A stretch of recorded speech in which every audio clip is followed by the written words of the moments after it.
여러분과 함께 교도관 말씀을 보게 되면 힘쓰라라고 하는 그 말씀이 기록이 되어 있거든요. 더욱 힘쓰라 이렇게 얘기를 하고 있는데 하나님을 기쁘시게 하는 일에 더 많이 힘쓰라 이렇게 우리에게 권하고 있어요. 하나님이 기뻐하시는 것이 어떤 것인가? 믿음으로 살아가는 것을 기뻐하시고 우리 하나님께 예배 드리는 것을 기뻐하십니다. 오래전에 그 아파트에서 미국의 아파트에서 화재가 났거든요. 가족은 다 피신했는데 한 가정에서 7살이 된 그 아들이 피신하지 못하고 이제 불 속에 갇히게 돼요. 그 이유가 왜냐하면은 아버지는 엄마가 데리고 나간 줄 알고 있고 또 엄마는 또 아빠가 애를 데리고 나간 줄 알았기 때문에 애 놓고 나가고 나서 이제 내려가 보니까 이제 애가 그 불 속에 갇히게 된 거란 말이죠. 한 3층 높이의 그 아파트에서 애가 내다보고 살려달라고 외친단 말이에요. 사람들이 막 발을 동동 구릅니다. 그 아빠가 창문 아래로 내려가 가지고 애한테 소리치는 거야. 야, 너 눈 꼭 감고 뛰어내려. 아빠가 받아줄게. 이렇게 외치는 거예요. 한 3층 정도 아파트면은 낮은 애가 7살짜리 아이가 볼 때에 그게 낮은 곳은 아니란 말이죠. 꽤 높은 곳인데 거기서 뛰어내리라고 얘기할 때 이거 뛰어내리는 게 왜 쉬울까? 눈 꼭 감고 뛰어내리라. 눈 뜨면 못 뛰어내리죠. 무서워 겁나가지고. 그러니까 어떤 일 할 때 눈 감고 하는 게 제일 편할 때가 있어요. 안 보이는 게 차라리 앞이 캄캄하게 나올 때가 있단 말이죠. 믿을 때에 뭐 때로 덮어놓고 믿으라 그렇게 얘기를 하게 되는데 눈 감고 믿을 때가 더 편할 수가 있어요. 근데 아무리 아빠가 아이 보고 눈 꼭 감고 뛰어내라 그래도 애가 겁이 나니까 못 뛰어내리고 막 발만 동동 구르고 있는데요. 근데 문제는 뭐냐? 그 불이 계속해서 이제 그 아이한테 불이 막 밀려오는 거란 말이죠. 애는 울고 있고 뛰어내리라고 아빠는 밑에서 소리를 지르고 있고 그리고 밑에다 이제 그 안전하게 스펀지 같은 거 깔아놓고 그랬단 말이에요. 불이 막 솟아오르고 연기가 오르니까 이제는 앞도 안 보이게 돼요. 보일 때는 겁이 났었는데 앞이 안 보이게 되니까 애가 좀 용기가 생기는 것 같아가지고 뛰어내려 그러니까 아이가 그냥 뛰어내려가지고 그 아빠가 밑에서 받아줘서 아이가 이제 살았단 말이죠. 믿음을 표현할 때 우리가 어떻게 표현하느냐? 이런 것이 믿음이다. 말로서 설명을 할 때에 이 설명이 잘 안 되는 게 믿음이잖아요. 보이는 것도 아니고 형상이 있는 것도 아니고 생긴 것도 아니고 어떻게 믿음을 설명할까? 이런 예들이 믿음을 설명하는 한 예가 되는 것이거든요. 세상의 불구덩이 속에서 내 자존심이라든가 교만이라든가 형식적인 종교생활 속에서 하나님께서 하시는 말씀을 듣고 그대로 해보는 거예요. 가다 망할지도 모르고 안 될지도 모르고 깨질지도 모르지만 그러나 하나님께서 하시니까 그대로 해보는 거죠. 하나님 아버지 품에 안기는 거예요. 그냥 믿고 나를 던지는 거라 그 말이죠. 어떻게 될지는 잘 모르지만 그러나 하나님께서 말씀했기 때문에 그 일을 하는 것, 이게 믿음이 되는 거거든요. 우리가 믿을 때에 이렇게 믿는 겁니다. 계산해보고 따져보고 이게 유익이 있을까 손해가 될까 이 가면 내게 어떤 부담이 이렇게 하고 하는 것은 믿음이 아닌 거지 계산이죠. 그때는 거래가 되는 거죠. 이렇게 하면 내가 오는 것이 얼마나 될까 이런 거래나 계산과 따지는 것이 아니라 하나님 말씀이기 때문에 하는 것이 이것이 이제 믿음이 되는 거란 말이에요. 근데 이게 말하는 것은 쉽지만 그러나 실제로 어렵습니다. 어린 아이가 높은 데서 뛰어내리라 그럴 때 그 못 뛰어내리고 주저하는 것처럼 우리가 똑같아요. 영적으로 보게 되면 믿으라 그럴 때에 마음으로는 믿을 것 같은데 그런 상황이 되고 그런 어떤 그 위기가 닥쳐오게 되면 이게 잘 안 믿어지게 되는 것이 이제 현실이란 말이죠. 과연 하나님 나를 도와줄까? 나를 붙잡아 줄까? 나를 건져줄까? 이거에 대한 의심이 있으니까 우리가 못 뛰어내리는 경우들이 많이 있거든요. 근데 뛰어내릴 때 이게 진짜 믿음이 되는 거죠. 바울이 이렇게 1절에서 말씀합니다. 그러므로 형제들아 우리가 끝으로 주 예수 안에서 너희에게 구하고 권면하노니 너희가 마땅히 어떻게 행하며 하나님을 기쁘시게 할 수 있는지 우리에게 배웠으니 이게 하나님을 기쁘시게 하는 것을 배웠다는 얘기는 믿음으로 사는 것을 배운 거라 그 말이죠. 그러면서 하는 말이 너희가 행하는 바라 더욱 많이 힘쓰라 이렇게 얘기를 하고 있어요. 하나님을 기쁘시게 하는 생활에 더 많이 힘쓰라 이렇게 얘기를 하는데 이 말이 굉장히 의미가 있습니다. 불신자한테 이 말을 한 게 아니거든요. 믿음을 지키는 데살로니가 교회 성도들이 믿음을 지키는 그리스도인들인데 그들에게 지금 더 힘쓰라고 얘기를 하고 있어요. 한번 생각해 보십시다. 힘쓸 만한 능력도 없고 힘도 없는데 힘쓰라고는 힘쓰겠어요? 벌벌벌 길 수밖에 없는 그런 사람들에게 뛰겠냔 말이죠. 그러니까 뛸 수 있는 힘을 가진 사람에게 그래 뛰는 거예요. 일어나 걸을 수 있는 힘을 가진 사람에게 힘차게 걸어 그래야 걷는 것이지 기어다니는 아이에게 걸어 그러면 아이들이 걸을 수 있겠냔 말이죠. 여기 힘쓰라는 그 말의 의미는 할 수 있을 때 더 하라 그래요. 내가 힘이 있을 때 아직까지 여유가 있을 때 아직까지 내가 뭔가 할 만한 그런 여유가 있을 때 힘쓰라 그 말이거든요. 힘을 쓰지 못하면 힘을 쓰라고 해도 못하는 거예요. 그런데 힘을 쓸 줄 아는 교회이기 때문에 힘쓰라고 그러는 것이죠. 여러분, 우리에게 이 말씀이 들려진 것은 우리는 힘을 쓸 줄 아는 사람들이 되었기 때문에 주께서 우리들에게 힘쓰라고 말하는 거예요. 힘을 쓸 만한 능력이 없으면 힘쓰라는 그런 말씀도 안 하시는데 힘쓸 수 있기 때문에 우리에게 힘쓰라고 말씀하시는 겁니다. 우리가 뭘 힘써야 되느냐? 하나님을 기쁘시게 하는 일에 더욱더 힘쓰라, 이렇게 얘기를 하고 있단 말이죠. 이렇게 하나님을 기쁘시게 하는 것이 어떤 것이냐? 어떻게 하는 것이 성도에 마땅한 생활이냐? 하나님께서 우리를 부르셨는데 그 부르심에 합당하게 생활하는 바로 그것이 마땅히 우리가 하나님을 기쁘시게 하는 삶을 살아가는 것인데, 그러기 위해서 우리가 먼저 이것 하나 알아야 됩니다. 어떤 거냐면, 내가 왜 하나님을 기쁘시게 해야 되느냐, 내가 왜 힘써야 되느냐, 그건 다른 것이 아니라 하나님께서 나를 불렀다, 이거에 대한 확신과 정체성이 있어야 되는 거예요. 그러니까 부르심에 대한 확신이 굉장히 중요한 것이란 말이죠. 사람들이 굉장히 많잖아. 이 많은 사람 가운데 하나님이 불렀다. 왜 불렀을까? 하나님을 기쁘시게 하는 일에 우리를 쓰시기 위해서 우리를 불렀다는 것이죠. 이걸 깨닫게 될 때에 이 사람이 선택받은 존재로서의 자기의 정체성을 알게 되는 것입니다. 이런 사람들이 할 일이 있는 거예요. 하나님의 부르심에 합당하게 살려는 그런 마음을 갖고 살아가는 것이죠. 그러니까 여러분들이 이런 확신을 가져야 됩니다. 하나님께서 나를 부르셨다. 교회 나올 때 내가 내 발로 걸어 나왔지만 걸어 나오게 하신 그분이 누구냐? 하나님이시거든요. 하나님께서 여러분들을 감동을 줘 걸어 나오게 하셨고 예배를 드리게 만드시는 거예요. 이거 성경에 이런 구절들이 많이 있거든요. 예수님께서 이렇게 얘기를 하지 않습니까? 제자들에게 하시는 말씀이에요. 너희가 나를 택한 것이 아니요 내가 너희를 택하여 세웠노라. 그 많은 사람들 가운데 사도를 불러 세울 때에 자기들이 선택한 줄 알았는데 그게 아니라는 거죠. 자기들은 지 발로 나온 줄 알았어요. 자기 발로 직업도 버리고 가족도 버리고 일도 버리고 예수를 쫓아온 줄 알았었는데 그게 아니라 내가 너희를 택하여 세웠다 그랬습니다. 이 바울도 갈라디아서에서 고백하지 않습니까? 어머니의 태로부터 나를 택정했다, 이런 표현을 쓰고 있어요. 에베소 교회 성도들에게 뭐라고 얘기한 줄 아세요? 창세 전에, 이 땅의 모든 것이 만들어지기 전에 예수님 안에서 나를 택정했다. 얼마나 위대하고 놀라운 선포입니까? 여러분, 예수 믿는다는 것 자체가 이렇게 귀한 거예요. 대단한 겁니다. 누구나 다 믿으라고 얘기를 해도 아무나 다 믿지 못하는 거예요. 믿는 사람만 믿게 되더라고요. 여러분, 우리가 복음을 전할 때 다 믿는 거 아니거든요. 믿는 사람만 믿게 되는데 그 믿는 사람 속에 내가 있다는 게 행복하잖아요. 여러분, 우리가 예배를 드릴 때에 예배의 자리에 내가 있다는 것이, 이것이 굉장히 커다란 행복과 기쁨이란 말이 있어. 여러분 자신이 그냥 사는 사람이 아니고 여러분들이 그냥 사람이 아닌 거예요. 여러분들은 성령님께서 거하시는 전이라 그랬어요. 성경이 그렇게 얘기를 해주고 있어요. 예수님의 피값으로 지불된 예수님만큼의 존귀한 존재라는 것이죠. 그래서 어떤 분이 이런 표현을 쓰잖아요. 당신은 얼마짜리 존재인가? 예수님짜리의 존재이다. 인간의 값으로 따지게 되면 별 볼 일 없잖아요. 생명보험 들게 되면 생명보험에서 나오는 돈은 별로 안 되지만, 그러나 우리는 이것으로 계산할 수 없는 예수님짜리의 존재다, 이렇게 얘기를 합니다. 그러면서 우리는 우리 것이 아니고 하나님의 것이다.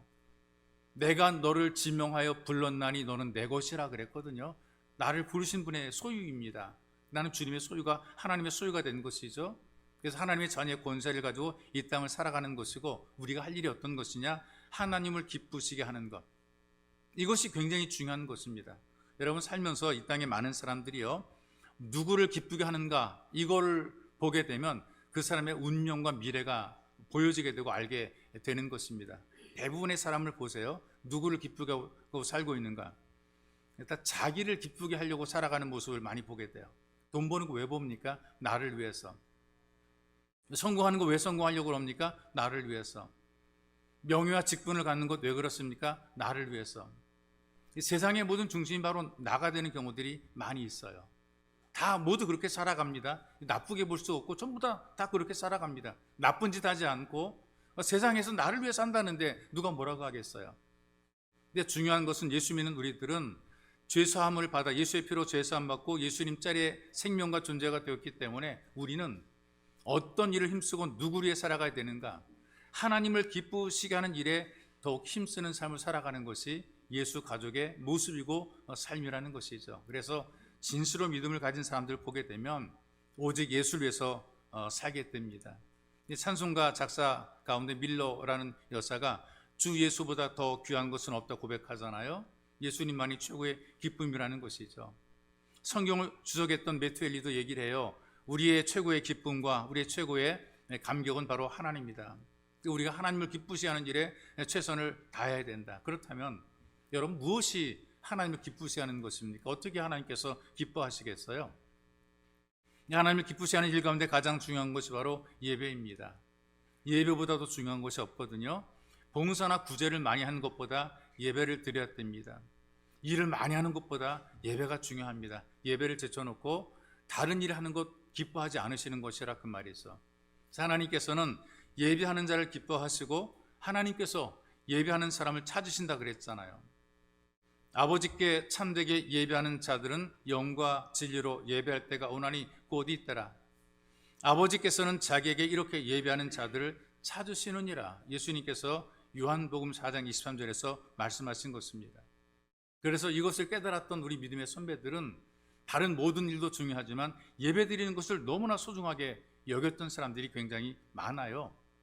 우리보다 먼저 복음을 받아들였던 영국의 글래드스턴이라는 그 수장이 있습니다. 4번이나 그 수장을 역임한 사람인데 우리나라 편으로 하게 되면 대통령을 4번, 4번까지 한 사람이라 이렇게 얘기할 수 있는데요. 이분이 이렇게 얘기를 해요. 나에게는 예배의 자리가 대영 제국의 수장의 자리보다 더 존귀하다 그랬어요. 자기는 하나님을 기쁘시게 하는 일에 더 힘쓰는 것이지 다른 사람을 기쁘게 하는 것보다 예배 자리가 내게는 더 귀하다는 것입니다. 이런 것이 귀한 사람이고요. 이런 분이 복된 사람이고요. 이렇게 가르치는 가정이 복된 가정이고요. 예배를 존귀하게 여기는 사람들을 하나님께서 존귀하게 만들어 놓으시는 것입니다. 믿음의 선배들 그리고 신앙적으로 참 그 깨달음이 있었던 사람들을 보게 되면 대부분 전부 예배에 최선을 다했던 사람들이에요. 미국 대통령 가운데 인기 제일 없었고 그 다음에 담임했던 그 대통령이 지미 카터 대통령이거든요. 이분이 이제 그 대통령 선거 출마를 해가지고 유세를 하지 않습니까? 그 미국의 넓은 땅, 그 넓은 땅을 돌아다니니 얼마나 힘들겠습니까? 하루하루가 정말 아쉬운 하루고 이 사람들을 다 그 만나고 뭐 연설하고 그러니까 쉽지 않을 텐데요. 그 바쁜 일정을 감안하게 되면 대부분 그 후보들이요. 근처에 있는 대도시 근처에 있는 큰 교회로 가서 예배를 드리게 되면 자연스럽게 자기 존재를 알릴 수가 있어요. 교회 가게 되면 뭐 미국은 뭐 그 기독교 국가니까요. 어떤 분이 후보가 여기 왔다라고 이제 소개를 하게 될 것이고요. 자기의 존재를 거기에서 알릴 수 있게 된단 말이죠. 그리고 예배를 드리는 그 예배 자리 속에서 시민들을 통해 더 많은 지지표를 얻을 수 있단 말이죠. 근데 이 카터가 참 미련한 것이 뭐냐 하면요. 미련하고 고집스러워 보이는 일반 어떤 세상의 선거 정책상 굉장히 미련한 이 선택을 하게 됩니다. 매 주일마다 고향인 조지아주로 되돌아가는 거예요. 그냥 자기가 연설하던 곳에서 연설하고 거기 교회 가까운 교회 가서 예배 드리고 그러면 될 때인데 자기 고향으로 가서 그 고향교회에서 예배를 드리는 거예요. 거기서 뭐 하느냐 하면은 거기서 23년 동안 그 교사를 했대요. 장년들을 가리키고 아이들 가리키는 교사를 했는데 그거 하기 위해서 돌아간다는 거예요. 그러니까 일반 선거 정책적으로 볼 때 이 사람 미련한 사람이고 시간을 낭비하는 사람입니다. 자기 있는 곳에서 예배를 드리고 거기서 그 선거 유세하게 되면 훨씬 더 많이 할 텐데 거기까지 갔다가 고향까지 비행기 타고 오는 그 시간 그동안에 연설도 못하고 선거 유세도 못하는 참 이 답답하다라고 아마 주변에 많은 사람들이 얘기를 했을 거예요. 후보가 되니까 언론 방송사에서 따라다니는 기자들만 몇 명이냐 70명이 따라다녀요. 우리 교인만큼 따라다니는 거예요. 예배를 드릴 때 가가지고 쭉 와가지고 다 취재하고 막 그런단 말이죠. 그러니까는 주일날도 따라다니니까 이 카터가 그들에게 부탁했대요. 나를 찾아주니까 감사하긴 하다. 그런데 다음 주부터는 당신들 다니는 교회 가서 예배를 드리라 그랬대요. 그 교회가 이제 꽉 찰 거야. 70명이 막 들어차니까 그 작은 시골에 그 교회가 꽉 찰 거 아니겠습니까? 다들 당신들 교회 가라고. 이분이 생각이 어떤 것이냐면 다 좋은데 내가 대통령 되는 것도 중요한데 예배 드리는 시간보다 더 소중한 시간 없다는 거예요. 예배 시간을 소홀해서는 안 된다라고 그런 마음과 그런 삶의 태도로 살아갈. 이걸 하나님이 기쁘게 보신 거란 말이죠. 카터가 실력이 없습니다. 정치력도 없습니다. 가장 인기 없던 사람입니다. 또 어떻게 그런 사람이 대통령이 됐을까요? 이것도 기적이라는 거. 아니 인기도 없지, 정치력도 없지, 실력도 없지. 땅콩 농사지는 땅콩 농장주인데 이 사람이 대통령이 됐단 말이죠. 이게 어떻게 가능하냐 말이에요. 신앙적으로 풀리지 않는 거예요. 하나님을 기쁘시게 했더니 되도록 한 겁니다. 되도록 하도록 한 거란 말이에요. 계산하게 되면 안 되는 거예요. 이 사람이 다른 곳에 다른 주에서 막 선교 유사하다가 고향으로 돌아올 때 다른 후보들은 그냥 사람들 만나고 선교 유사하고 TV에 나오고 언론에 나오고 막 그랬어요. 근데 이 카트는 그렇게 못하고 자기 고향에 가서 주일날 예배를 드리고 장년들 그 성경 가리키고 이 일을 했단 말이죠. 근데 하나님께서는 이것을 기억하시고 이 인기도 없고 이 무명의 이 카트를 대통령 되게 만들어 놓으신 것입니다. 여러분, 우리가 어느 달력을 보든지 달력을 보게 되면 주일 표시는 동일한 색으로 표시하죠. 빨간색으로 표시하지 않습니까? 이건 다른 것이 아니라 주일이 딱 되게 되면 모든 사람들은 가던 길을 멈추고 또 하던 일도 멈추라. 이게 정지 표시거든요. 이거 믿거나 말거나 제 생각입니다. 빨갛게 해놨기 때문에 생각해 본 거예요. 근데 주일날은 다른 게 아니라 주님께 예배드리는 거, 이 일을 하는 거예요. 주님을 경배하는 예배드리는 이것만 하면 되는 거예요. 이 일을 잘하게 되면 누구의 복을 받게 되는 것이란 말이죠. 딴 거 하지 말고 예배드리는 거 잘하면 하나님께서 우리에게 복을 주는 거예요. 동서고금을 막론, 이 역사들이 증명하게 되는데요. 동서고금을 막론하고 주일을 무시하고 막 함부로 했던 그런 나라들이 굉장히 무질서합니다. 우상 숭배를 많이 하게 되고 대부분 후진국들이 많아요. 주일에 대한 개념이 없는 그런 나라들이 있거든요. 그냥 일요일 뭐 쉬는 날, 그러면서도 돈 많이 벌고 장사하는 날, 관광객들 몰려오게 되면 돈 많이 버는 이제 그런 날, 이것만 생각하는 그런 나라들이 있어요. 그런데 대부분 보니까 후진국들이고 질서가 없는 그런 나라들이란 말이죠. 그리고 또 하나, 이 주일을 무시하고 전쟁 일으킨 나라들이, 전쟁 일으킨 사람이 실패를 했어요. 전쟁할 때도 왜 주일 말고 다른 날이 많은데 꼭 주일을 선택해서 이 전쟁하는 그런 그 나라 사람들이 있단 말이죠. 프랑스의 그 나폴레옹이 하필이면 1813년 10월 17일 주일입니다. 주일에 영국을 침공했어요. 그 월링턴에게 완벽하게 패배했지 않습니까? 일본도 마찬가지인 거 아세요? 1941년 12월 8일이 주일이에요. 그 주일날 미국 하와이를 침공했다가 원자폭탄 맞고 패망했지 않습니까? 북한의 김일성은 어떻습니까? 1950년 6월 25일이 주일이에요. 예배드린 주일이거든요. 주일에 탱크 앞세워 남침했다가 다 쫓겨갔지 않습니까? 같은 한반도에 살지만 남한은 풍년인데 북한은 매년 흉년 들고 있지 않습니까? 남들이 도와주지 않으면 굶어 죽어가는 그런 나라가 돼버리고 말았잖아요. 여러분, 주일을 우습게 생각하게 되면 잘못된 거예요. 역사적으로 이 주일 예배를 거부한 사람 치고 성공한 예가 없어요. 독재자들이 대부분 예배를 거부하고 핍박하다가 망해버렸단 말이에요. 일본도 예배 드리는 거 방해하다가 교회 문 닫고 뭐 종탑 끌어내리고 신세참배 강요하고 그러다가 망했단 말이죠. 히틀러도 마찬가지예요. 독일 교회로 하여금 자꾸 자기에게 충성하도록 강요를 해요. 교회가 정권에 충성하도록 강요하다가 망했어요. 예배를 방해하고 무시하는 사람들이 복을 받지 못했다는 것이 있어. 그런 의미에서 우리가 이 말씀을 통해 하나님을 기쁘시게 하는 일에 힘쓰라는 것은 다른 것이 아니라 예배를 드릴 때 최선을 다해 예배를 드리고 하나님을 기쁘시게 하는 예배를 드려야 된다는 것입니다. 그래서 우리가 평소에 어떻게 예배를 드리느냐, 하나님께 예배를 드리는 게 굉장히 중요하거든요. 어떤 마음으로 예배를 드리는가, 그 예배의 자세가 어떠한가, 이게 그 사람의 진짜 믿음의 상태를 보여주는 것입니다. 모든 예수 가족들은요, 우리 교회뿐 아니라 이 땅에는 모든 예수 가족들은 예배 중심의 삶을 사는 것이 마땅하고요. 예배를 통해서 영적으로 그 생명을 공급받아 호흡을 하고 삽니다. 예배 생활이 굉장히 중요하다는 것을 알고 살아갑니다. 그래서 그들은 예배를 여러 번 안 드리고 한 번을 들어도 온 마음을 다해 드리는 거예요.